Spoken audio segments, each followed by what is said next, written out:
A single photograph. Birmingham, Alabama, December 1994. A locomotive sits in the maintenance bay of a railroad's Norris yard shop, partially disassembled, its running gear laid out on the floor around it like the contents of a pocket turned inside out. The overhaul was supposed to take 6 months. Norfolk Southern cancelled the steam program before it finished.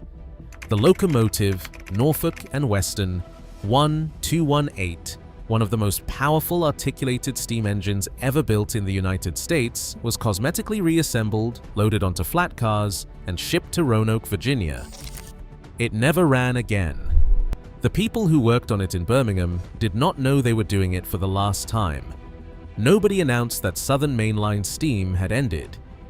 The last scheduled passenger excursion behind a significant steam locomotive in the American South ran from Birmingham to Chattanooga on a cold Saturday in December 1994, pulled by Norfolk and Western 611, and it arrived in Chattanooga, turned around, and went home. No ceremony, no announcement, just a locomotive pulling into a yard, and then a door closing quietly on 30 years of tradition. That was 31 years ago. This summer, the world's largest operating steam locomotive is crossing the country. It will not come south. If American Iron Works covers the kind of story nobody else does, subscribe and you will never miss one. The question worth asking is not where the big boy is going. The question is what it says about the South that it isn't going there, and whether the answer has anything to do with a decision made in Birmingham in 1907 that nobody has fully accounted for since. The Southern Railway's steam excursion program ran from 1966 to 1994, 28 years. More than 25 locomotives were restored, maintained, and operated on mainline track through the industrial and Appalachian corridors of the Eastern South. Tens of thousands of passengers rode behind steam through terrain that most of them had only known behind diesel horns and the clinical hum of electric locomotives.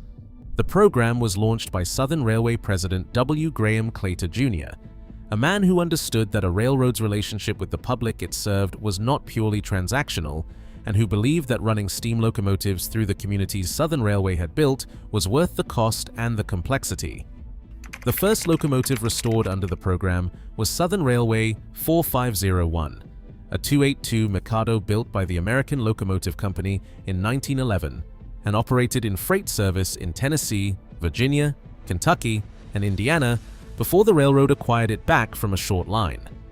The restoration of the 4501 was completed in 1966, and it ran the first modern excursion on June 4th of that year, 60 miles through the Tennessee countryside that it had hauled freight through 50 years earlier. Through the late 1960s and 1970s, Southern Railway ran steam excursions across Tennessee, Virginia, North Carolina, Georgia, and Alabama, employee specials, public excursions, anniversary runs, and events tied to railroad history. After the 1982 merger that created Norfolk Southern, the program expanded rather than contracted.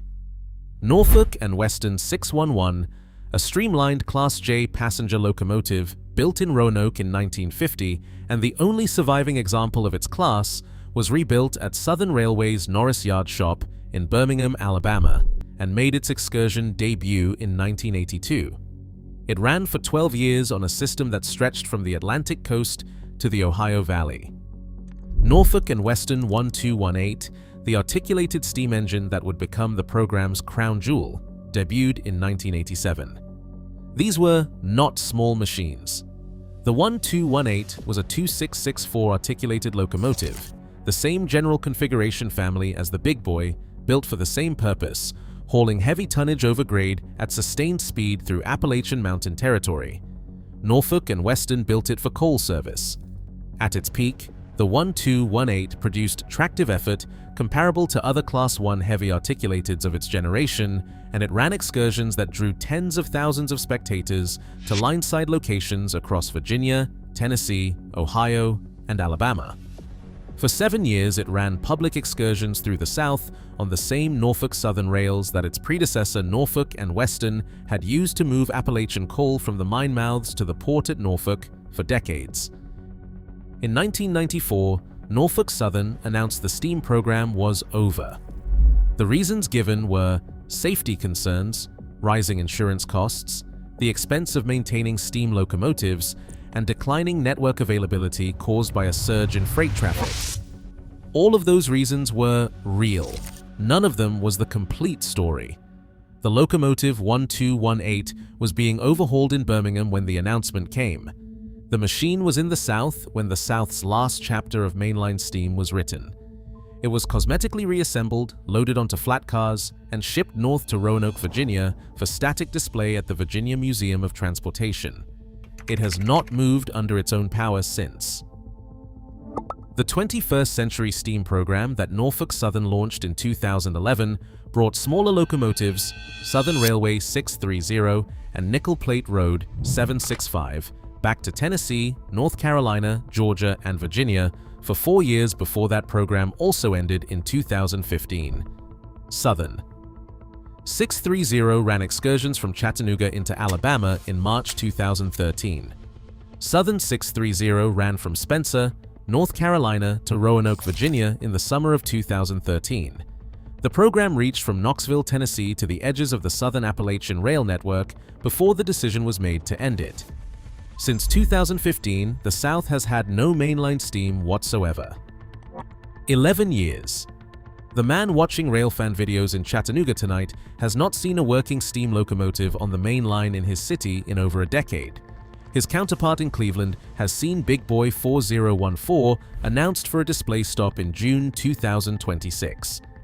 That gap requires an explanation that runs deeper than logistics. The explanation starts in Birmingham, Alabama in the year 1871. Birmingham was founded at the intersection of two railroads. That was not an accident.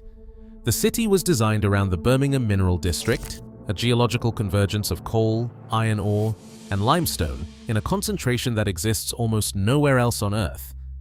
The Alabama and Chattanooga Railroad and the Louisville and Nashville Railroad crossed near Jones Valley, and a group of investors, organized by the Ellerton Land Company, chose that crossing as the city's founding location in December 1870. The city was incorporated on June 1, 1871.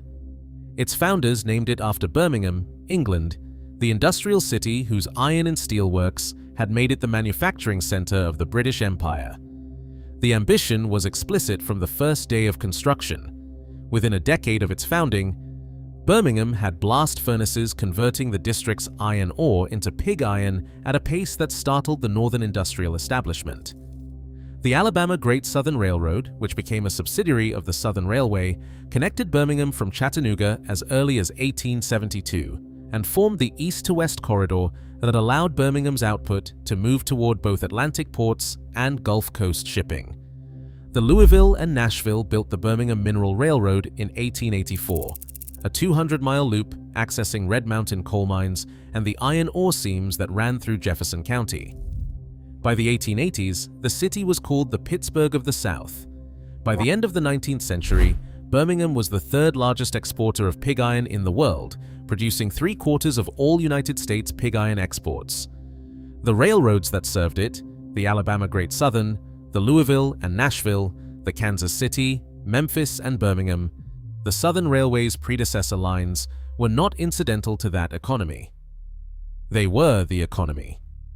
The Tennessee Coal, Iron, and Railroad Company, known as TCY, operated its own railroad within the Birmingham Industrial District to move coal from the mines to the furnaces and finished iron from the furnaces to the interchange. TCI was the largest industrial enterprise in the South and one of the largest steel producers in the United States. It employed more people than most southern states had in manufacturing employment in total. Birmingham's population grew from 3,000 in 1880 to 132,000 by 1910. That growth rate, 4,300% in 30 years, was not organic urban expansion. It was the specific consequence of what happens when a concentrated industrial resource meets a transportation network willing to move it. In 1907, J.P. Morgan's United States Steel Corporation acquired the Tennessee Coal, Iron, and Railroad Company for approximately $45 million. The stated justification was that the Tennessee Coal, Iron, and Railroad Company needed the capital and the technical expertise to survive a financial panic that had been threatening to collapse the company's credit. The acquisition was arranged over a single weekend. President Theodore Roosevelt was personally consulted and confirmed the government would not treat the transaction as a violation of the Sherman Antitrust Act. The deal closed before the market opened on Monday morning. What happened next is documented and contested and consequential enough to deserve its own examination. U.S. Steel imposed a pricing policy on Birmingham's iron and steel output. The policy was called Pittsburgh Plus. Under Pittsburgh Plus, every ton of steel produced anywhere in the United States was priced as if it had been shipped from Pittsburgh, Pennsylvania, regardless of where it was actually made. A mill in Birmingham selling steel to a customer in Atlanta, two cities less than 150 miles apart, charged the same freight addition as if the steel had traveled from Pittsburgh. A mill in Pittsburgh selling that same steel to that same customer in Atlanta paid no such addition. Birmingham's proximity to southern markets, the natural competitive advantage of being the closest steel source to a growing southern construction and manufacturing economy, was removed by pricing policy rather than by competition. The Federal Trade Commission investigated Pittsburgh Plus pricing in 1920. Investigators found the system was being used to prevent competition from Birmingham area producers. The commission investigated again in 1924. Pittsburgh Plus was found to be discriminatory and was formally abolished that year. By then, it had been in place for 17 years. Historians and economists have debated since whether Pittsburgh Plus was a deliberate strategy to suppress Southern industrial development or a standard industry pricing convention that happened to disadvantage producers outside Pittsburgh. The FTC's findings do not resolve that debate. They confirm that the effect was discriminatory. What they do not confirm is that the intention was suppression. The damage to Birmingham's ability to develop downstream manufacturing, the kind of fabricated steel and component production that turns a raw material economy into a finished goods economy, was structural and did not reverse when the policy ended. Birmingham produced the raw material, Pittsburgh produced the product. The railroads moved both. The big boy locomotives were built to haul the output of that arrangement across the Wasatch Mountains. That arrangement was built, in part, on a pricing mechanism that ensured Birmingham would remain a supplier rather than a finisher. Did United States Steel deliberately suppress Birmingham's competitive development to protect Northern mill output? The FTC's findings suggest the pricing mechanism had that effect. Whether that effect was the intention is the question the comments will answer in two directions, and both directions have documentation behind them. What is not contested is the outcome. Birmingham did not become the Pittsburgh of the South. It became the city that supplied the materials from which the North built the economy that eventually stopped needing Birmingham. The Sloss furnaces operated from 1882 to 1971. Fairfield Works, the U.S. steel facility outside Birmingham, operated for decades before curtailing production as the domestic steel industry contracted in the 1970s and the 1980s. The Tennessee Coal, Iron, and Railroad Company, founded in 1852, became a division of United States Steel in 1907 and was formally dissolved in 1952. The railroad it operated, the Birmingham Southern, outlasted it. The industrial economy that built Birmingham outlasted the institutions that suppressed it, but it never reached the scale it would have reached under different pricing conditions. That is not a regional grievance. That is a documented finding of the Federal Trade Commission. Was Pittsburgh Plus the reason the Big Boy never came south? No. The Big Boy was designed in 1940 by Otto Jabelmann, Union Pacific's chief mechanical officer, for a specific purpose: hauling heavy freight trains over the Wasatch Mountains between Ogden, Utah and Cheyenne, Wyoming, on a continuous grade of 1.14%. Jabelmann's team engineered the machine to the absolute maximum envelope that Union Pacific's Western infrastructure would allow: 133 feet long, 11 feet wide, 16 feet 2½ inches tall, a minimum curve radius of 288 feet, the tightest arc the articulated frame could navigate without risk. Those specifications were correct for the territory. They were never tested against the Southern Appalachians, the grade country of eastern Tennessee, or the older infrastructure of the 19th century Southern rail network. The Big Boy was a Western machine. Every tour it has ever run has stayed on Western or Midwestern tracks. Union Pacific's own network covers 23 states primarily west and north of the Mississippi, and it has never included a single mile of track in Virginia, North Carolina, South Carolina, Georgia, Florida, Alabama, Mississippi, or Maryland. The 2026 Eastern Tour exists because Union Pacific and Norfolk Southern announced an $85 billion merger in July 2025. The merger, branded The Great Connection, would create the first transcontinental single-carrier railroad in United States history, with 50,000 route miles across 43 states, connecting every major port on the Atlantic and Pacific coasts under a single operating system. Shareholders approved it in November 2025, with 99% of votes cast in favor.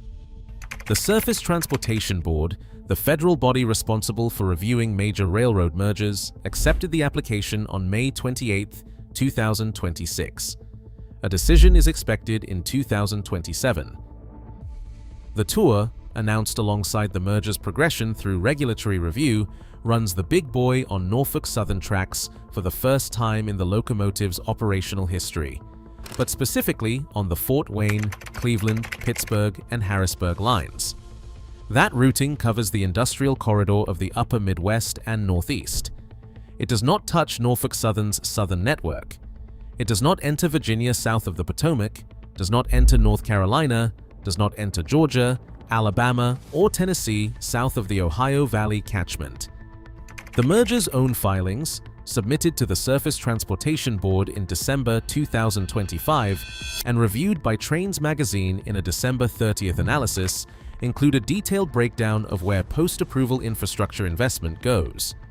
The former Southern Railway corridor from New Orleans to Atlanta, the line that runs through Louisiana, Mississippi, Alabama, and Georgia, receives $172.3 million in planned capacity improvements. That corridor is identified in the merger application as one of the highest priority post-approval investments on the Norfolk Southern network. It runs through the same states the Big Boy is not visiting. The machine being used to build public support for the merger is not going to the places the merger's own investment documents say matter most. Whether that represents a logistical constraint or a routing choice is the question Union Pacific and Norfolk Southern have not answered publicly. The documented constraints are real. Norfolk Southern's northeastern lines, the Fort Wayne line, the Cleveland corridor, and the former Pennsylvania Railroad main through Pittsburgh and Harrisburg run through CAB signal territory. Cab signals are an onboard display system that shows trackside signal indications directly inside the locomotive cab, providing continuous speed and clearance updates. Federal Regulation 49 CFR 236.566 requires any locomotive operating in cab signal territory to carry compatible equipment. The Big Boy's original cab signal apparatus was removed when Union Pacific installed positive train control on the locomotive in 2021, a newer, more comprehensive safety system that the federal government mandated. Industry-wide, following a 2008 collision in California. In 2024, Union Pacific upgraded the Big Boy to a fully self-contained positive train control system, often called PTC. But positive train control and cab signals are separate regulatory requirements, and the northeastern Norfolk Southern lines run under a cab signal overlay. In February 2026, Norfolk Southern filed a waiver request with the Federal Railroad Administration, docket FRA 20260497, seeking relief from the regulation requiring cab signal compatibility for the tour. That waiver was filed for the Fort Wayne, Cleveland, Pittsburgh, and Harrisburg lines specifically. No waiver was filed for any Southern Norfolk Southern route. Ed Dickens, Union Pacific's Senior Manager of Heritage Operations and the lead engineer for Big Boy 4014, personally conducted physical clearance surveys of the eastern route in early 2026, measuring clearances at bridges and viaducts in upstate New York, at a tunnel below Pottstown, Pennsylvania, and at Horseshoe Curve in Altoona. No clearance survey of any southern route has been publicly documented. The machine arrived at the eastern tour having been evaluated for one corridor and not for the other. That is not evidence of a conspiracy. It is evidence of a decision about which corridors were worth evaluating. The South got 30 years of steam excursions from 1964 to 1994. The program ended quietly, without the kind of ceremony that would have told the people who loved those trains that they were watching the last one. The 1218 went to Roanoke. The 611 went to Roanoke. Southern. 630 is at the Tennessee Valley Railroad Museum in Chattanooga, still operable on Heritage Museum track, but not on the main line. The main line has belonged to freight for 31 years. The Big Boy Tour is the largest mainline steam event in a generation. Its route covers the former industrial corridor of the upper Midwest and Northeast, and turns back at Philadelphia. The southern two-thirds of the Norfolk Southern network, the former Southern Railway lines that carried Birmingham's iron, Appalachian coal, and Georgia freight for a century, are on that map. They were not on the itinerary. Whether that reflects a technical limitation, a commercial calculation, or something older and less easily documented is the question this video cannot fully answer. What the records show is simpler. Birmingham built the iron that built the country. The pricing mechanism that shaped what Birmingham could become with that iron was documented, investigated, found discriminatory, and abolished 17 years after it was put in place. The steam tradition that gave the South a connection to its industrial railroad history ended in Birmingham, with a locomotive half-assembled on a shop floor, shipped north before it could finish. In 2026, the machine that defines American locomotive engineering is crossing the country on the most celebrated steam tour in a generation, and the South is watching from outside the route. If that gap matters to you, or if you think it doesn't, the comment section is the place to say why. And subscribe to American Ironworks so you are here when we keep pulling the thread.